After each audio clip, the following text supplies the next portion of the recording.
Hello friends. आज हम लोग बात करने वाले हैं आधुनिक भारत के इतिहास की।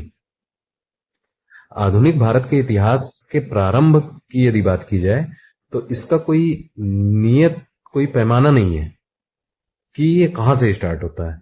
कुछ इतिहासकार इसे 1857 की क्रांति के बाद से मानते हैं, तो कुछ इतिहासकार इसे यूरोपीय कंपनियों के आगमन से मानते हैं, तो कुछ इतिहासकार औरंगजेब की मृत्यु के पश्चात उत्तराधिकार के लिए युद्ध होते हैं और उसके पश्चात मुगलों का पतन स्टार्ट होता है, वहां से आधुनिक भारत के इतिहास का प्रारंभ मानते हैं।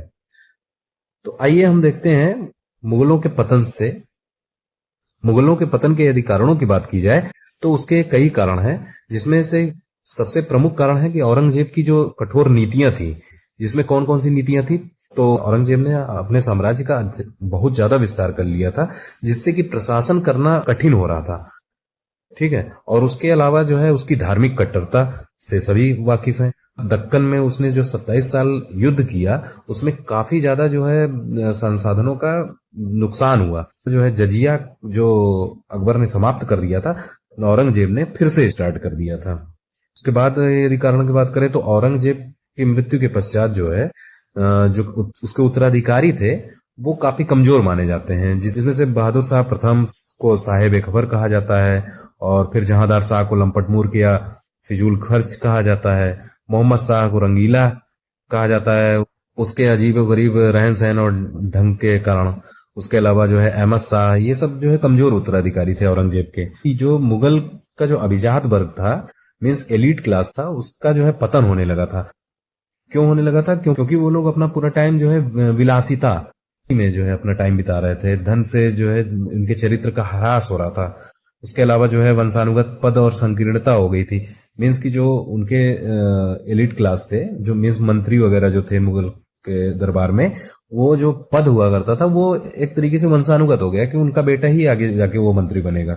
उसके अलावा जो है भ्रष्टाचार और रिश्वतखोरी जो है बहुत ज्यादा हो गई थी और गुटबाजी भी होने लगी थी। और इसके अलावा जो है दरबारी गुटबाजी की यदि बात की जाए तो इसमें कुछ ग्रुप हुआ करते थे उस टाइम पे, जो कि बाद में किंग मेकर भी बने। और जिसमें कि तुरानी ग्रुप था एक, फिर ईरानी ग्रुप था, हिंदुस्तानी ग्रुप था। ठीक है।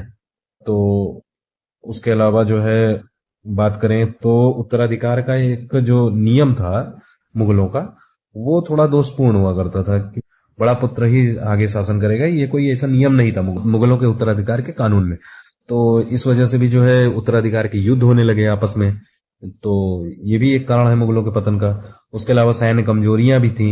क्या कमजोरियां थी? तो अव्यवस्था और अनैतिकता हो गई थी। मतलब कोई रूल्स एंड रेगुलेशंस या डिसिप्लिन कहा जाए तो कोई नहीं रह गया था सेना में। जो इसके अलावा जो हथियार थे वो काफी पुराने ढंग के थे। और युद्ध के जो तरीके थे, नीतियां थी, वो भी पुराने ढंग की ही चल रही थी, बाबर के टाइम की। हाँ। उसके अलावा जो है भारी तोपखाना बनाम मराठा घुड़सवार सेना की बात करें तो मुगलों के पास जो तोपखाना था वो काफी हैवी हुआ करता था। ठीक है। तो उसको लाने ले जाने में या एक जगह व्यवस्थित करने में काफी लोग उसमें लगते थे और टाइम भी लगता था। लेकिन वहीं पे मराठा जो घुड़सवार थे वो तुरंत जो है कहीं से कहीं भी अटैक कर देते थे। और इसके अलावा जो है कंधार पर कब्जा करने में भी ये विफल हो गए थे मुगल। तो ये सब सैन्य कमजोरियां ही थी। उसके अलावा जो है आर्थिक दिवालियापन आ गया था। आर्थिक दिवालियापन के भी कई कारण थे, जैसे कि औरंगजेब का जो दक्कन का जो युद्ध, अभी मैंने बताया कि 27 साल उसने अपना गंवा दिया, उसमें उसमें काफी ज्यादा जो है साधनों का वेस्टेज हुआ था। उसके अलावा जो है इजारेदारी प्रथा थी। इजारेदारी प्रथा का मतलब कि राजस्व जो टैक्स वसूलने का जो सिस्टम था उसको जो है इन्होंने ठेके पर दे दिया। मीन्स कि अब इसकी बिड लगने लगी, बोली लगने लगी कि जो ज्यादा बोली लगाएगा उसको वो क्षेत्र दे दिया जाएगा और फिर वो उस क्षेत्र में वो व्यक्ति टैक्स वसूलेगा। और उसके अलावा जो है राजस्व की कमी हो गई। जब भाई ठेकेदारी प्रथा आ जाएगी तो जाहिर सी बात है कि वो कहीं ना कहीं जो भ्रष्टाचार तो करेगा ही। उसके अलावा जो है शाहजहां की जो बड़ी बड़ी इमारतें हैं उसमें इतना ज्यादा धन खर्च हो गया कि ट्रेजरी खाली हो गई। उसके अलावा जो है विदेशी आक्रमण भी ये मुगलों के पतन का सबसे प्रमुख कारण है। जिस उसमें उसमें नादिर शाह की जो दिल्ली लूट है वो तो काफी ज्यादा फेमस है, जिसमें उसने तख्ते हाउस मीन्स मयूर सिंहासन और कोहिनूर हीरा लेके चला गया था। इसके अलावा अहमद शाह अब्दाली का जो अभियान चला 1748 से 67 के बीच में, उसने 6 हमले किए थे, और उसमें पानीपत का जो युद्ध है तो वो तो काफी प्रचलित है। अब मुगलों के पतन के बाद देखते हैं कि उसी समय पे पैरेलली जो है क्षेत्रीय शक्तियों का उदय होने लगा था 18वीं सदी में। जो क्षेत्रीय शक्तियां थी उसमें 3 तरह के जो है राज्यों की हम बात करेंगे। एक तो होते थे उत्तराधिकारी राज्य, और दूसरे हो गए विद्रोही राज्य, और तीसरे स्वतंत्र राज्य। तो जो उत्तराधिकारी राज्य थे उसमें बंगाल, अवध और हैदराबाद आते हैं। बंगाल की यदि बात करें तो मुर्शिद कुली खान ने बंगाल को एक स्वतंत्र राज्य घोषित किया, और उसके जो उत्तराधिकारी हुए अलीवर्दी खान हुए, सिराजुद्दौला हुए। उसके बाद अवध की यदि बात करें तो सादत खान ने 1722 में इसे स्वतंत्र घोषित किया। उसके उत्तराधिकारियों की बात करें तो सफदरजंग हैं, शुजाउद्दौला हैं, ठीक है। उसके बाद हैदराबाद को निजामुल मुल्क ने जो है स्वतंत्र घोषित किया 1724 में। अब जो है बात की जाए विद्रोही राज्यों की, तो इसमें आते हैं मराठा आते हैं, सिख आते हैं, जाट आते हैं। तो मराठा जो है पेशवाओं के अंडर में था उस टाइम पे। तो मराठों की यदि बात करें तो उस टाइम पे जो मराठों की जो शक्ति थी वो पेशवाओं के हाथ में थी, जिसमें से बालाजी विश्वनाथ जो है फर्स्ट पेशवा थे। उसके बाद बाजीराव फर्स्ट आए, जिनकी आप लोगों ने मूवी भी देखी है, बाजीराव मस्तानी। उसके बाद जो है पानीपत का थर्ड वार भी होता है 1761 में अहमद साहब अब्दाली से। उसके अलावा फिर एंग्लो मराठा युद्ध होता है, इसमें 3 वार होते हैं। फिर जो है सिख राज्य की बात करें, गुरु गोविंद सिंह ने सिखों की सैन्य शक्ति को संगठित किया था, और बंदा बहादुर ने सिख शक्ति का प्रतिनिधित्व किया। बंदा बहादुर के बाद सिख राज्य जो है कई मिसलों में बढ़ जाता है। और फिर जो है रणजीत सिंह, जो इनके सिखों के बहुत फेमस राजा हुए थे, इन्होंने सारे मिसलों को एक करके एक केंद्रीकृत राज्य की स्थापना की थी। उसके बाद जाट आते हैं। जाट जो है औरंगजेब के खिलाफ जो है किसान विद्रोह करते हैं, और फिर भरतपुर राज्य की स्थापना करते हैं चूड़ामन और बदन सिंह। और जाटों के जो प्रमुख सरदार हुए हैं सूरजमल। और फिर उसके बाद बात की जाए स्वतंत्र राज्यों की, तो स्वतंत्र राज्यों में जो है मैसूर सबसे प्रमुख है। मैसूर जो है के फेमस जो राजा रहे हैं वो हैदर अली रहे हैं, और फिर उनके बेटे टीपू सुल्तान रहे हैं, जिन्हें मैसूर का शेर भी कहा जाता है। और मैसूर के अंग्रेजों के साथ 4 युद्ध हुए हैं 1767 से 1799 के बीच में। फिर राजपूत आते हैं, तो राजपूत जो है औरंगजेब की नीतियों के कारण जो है अलग हो जाते हैं। और फिर त्रावणकोर की यदि बात करें तो वहां पे मार्तंड वर्मा का जो है स्वतंत्र शासन रहता है। फिर उसके बाद अब बात करते हैं यूरोपीय शक्तियों का आगमन की। तो यूरोपीय शक्तियों की आगमन में सबसे पहली जो यूरोपीय शक्ति होती है वो पुर्तगाली होती है। तो पुर्तगालियों में वास्को डी गामा नाम का एक जो व्यापारी था, वो 1498 में कालीकट के बंदरगाह पे आता है। और फिर उसके बाद जो है जब वापस जाता है तो उसे यहां से ले गए सामान पे 60 गुना मुनाफा होता है। तो इसके बाद जो है यूरोपीय शक्तियां इस कहानी को जब जानते हैं कि इतना मुनाफा हो रहा है भारत से व्यापार करने में, तो वो और आकर्षित होती हैं भारत की ओर। तो उसके बाद फिर पुर्तगाली भारत में निरंतर व्यापार करने की सोच रखते हुए आगे बढ़ते हैं, और फिर फ्रांसिस्को डी अल्मेडा को पहला गवर्नर नियुक्त करते हैं, जिसकी एक ब्लू वाटर पॉलिसी बहुत फेमस रही है।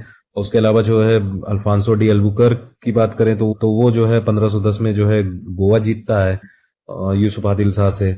उसके अलावा जो है नीनो द कुन्हा एक गवर्नर होता है, जो है बीजापुर के सुल्तान को जो है मार देता है और गोवा को अपनी राजधानी बना लेता है।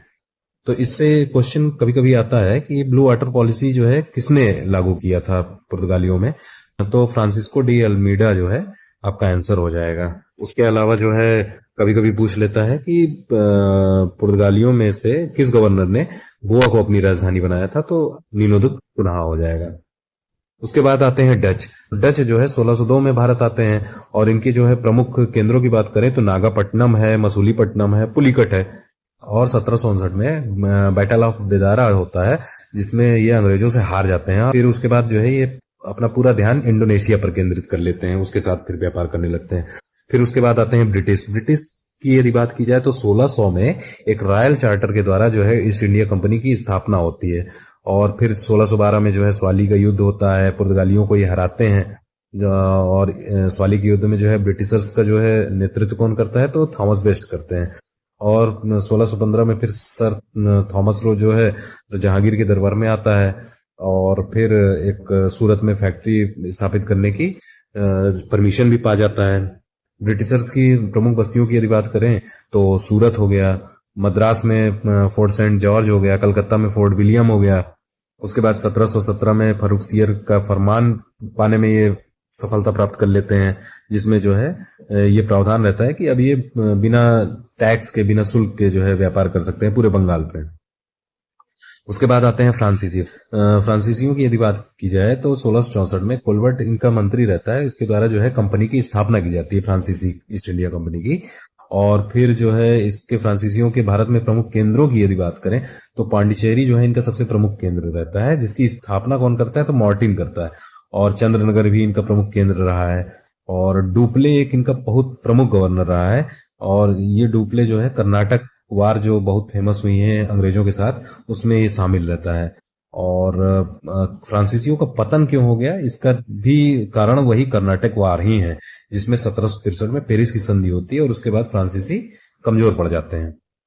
उसके बाद आते हैं डेनिस। डेनिस बहुत ज्यादा मतलब महत्वपूर्ण नहीं है। इससे जो क्वेश्चन आ सकता है ये कि 1845 में इन्होंने कौन सी बस्तियां जो है ब्रिटिश को सौंप दी थी, तो वो हो गई ट्रांकेबार और सेरामपुर, या कभी कभी सेरामपुर और ट्रांकेबार दे के सन पूछ सकता है, तो 1845 में इन्होंने सौंप दिया था। उसके बाद बात की जाए कुछ प्रमुख युद्धों की, जो उसमें उनमें से सबसे प्रमुख है कर्नाटक युद्ध। तो कर्नाटक युद्ध जो है अंग्रेजों और फ्रांसीसियों के बीच में हुए। तो कर्नाटक युद्ध में जो पहला कर्नाटक युद्ध था वो ऑस्ट्रियाई उत्तराधिकार युद्ध के कारण जो है स्टार्ट होता है भारत में। तो सोचिए मतलब घटना कहाँ हो रही है, उसकी प्रतिक्रिया भारत में हो रही है। तो इसकी घटनाओं की यदि बात करें तो 1746 में ला बोर्डोनेई ने मद्रास पर कब्जा कर लिया।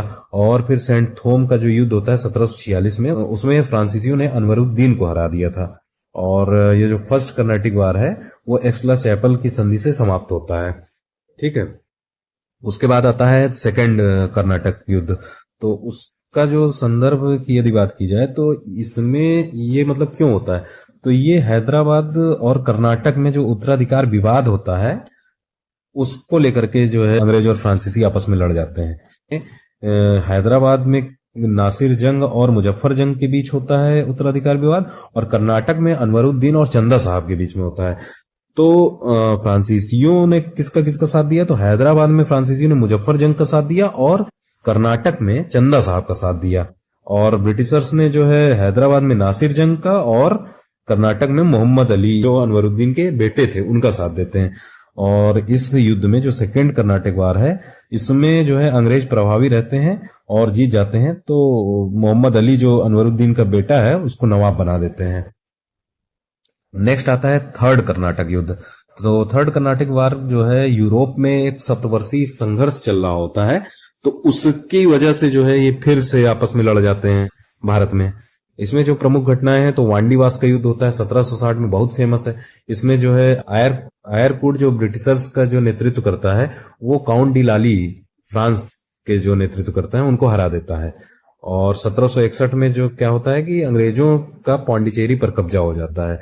और ये थर्ड कर्नाटक युद्ध जो है 1763 में पेरिस की संधि से समाप्त हो जाता है और फ्रांसीसियों का यहीं से पतन होने लगता है। उसके बाद जो प्रमुख युद्ध है वो है प्लासी का युद्ध, 1757 में होता है। तो ये प्लासी का जो युद्ध है भागीरथी नदी के किनारे होता है मुर्शिदाबाद के पास। और इसके कारण की यदि बात करें तो अंग्रेज जो है दस्तक का दुरुपयोग करने लगते हैं। मतलब इनको जो दस्तक दिया गया था, एक तरीके से दस्तक क्या होता था, पास होता था, उस पास को दिखा करके ये जो सीमा शुल्क है उससे इनको बचत मिल जाती थी। तो ये उसका दुरुपयोग करने लगते हैं, ये किसी को भी वो पास दे देते हैं और फिर उसके बदले में उससे पैसा ले लेते हैं। और इसके अलावा जो है कलकत्ता की ये किलेबंदी करते हैं जो कि सिराजुद्दौला को पसंद नहीं होती है, वो मना भी करता है। और उसके अलावा कृष्णदास जिसको सिराजुद्दौला भगाया रहता है उसको जो है ये अंग्रेज शरण दे देते हैं। उसके बाद क्या होता है, तो उसके बाद जो है रॉबर्ट क्लाइव जो होता है अंग्रेज, तो वो मीर जाफर जो सिराजुद्दौला का सेनापति होता है, मीर जाफर और जगत सेठ और राय दुर्लभ के साथ जो है एक षड्यंत्र रचता है। और फिर क्या होता है कि 23 जून 1757 को जब दोनों सेनाएं आमने सामने आ जाती हैं तो वहां पे मीर जाफर कर देते हैं विश्वासघात और सिराजुद्दौला हार जाते हैं।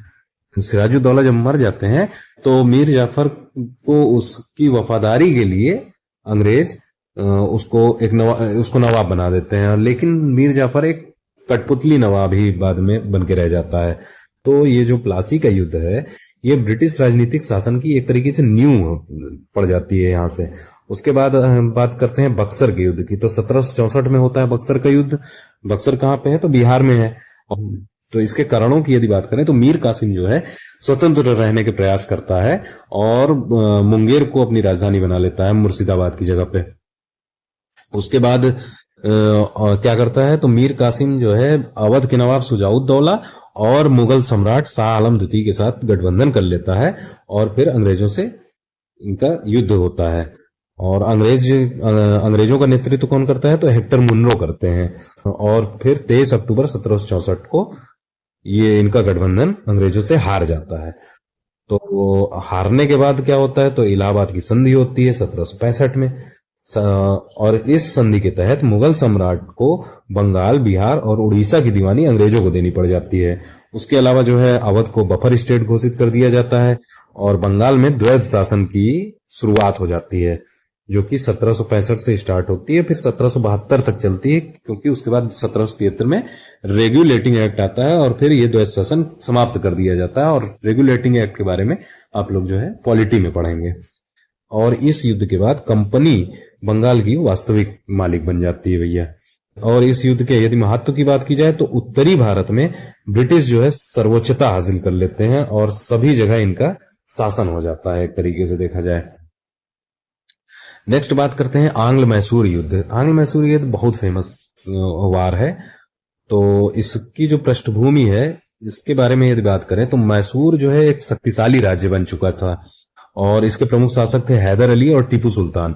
और एक प्रमुख कारण की बात की जाए तो मराठा निजाम और ब्रिटिश को ये चुनौती दे रखे थे, मतलब नाक में दम करके रखे थे, आंखों में चुभ रहे थे ये।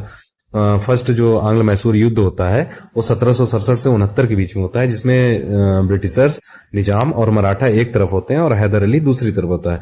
तो हैदर अली इन तीनों के गठबंधन को हरा देता है और फिर ये युद्ध मद्रास की संधि के साथ समाप्त होता है।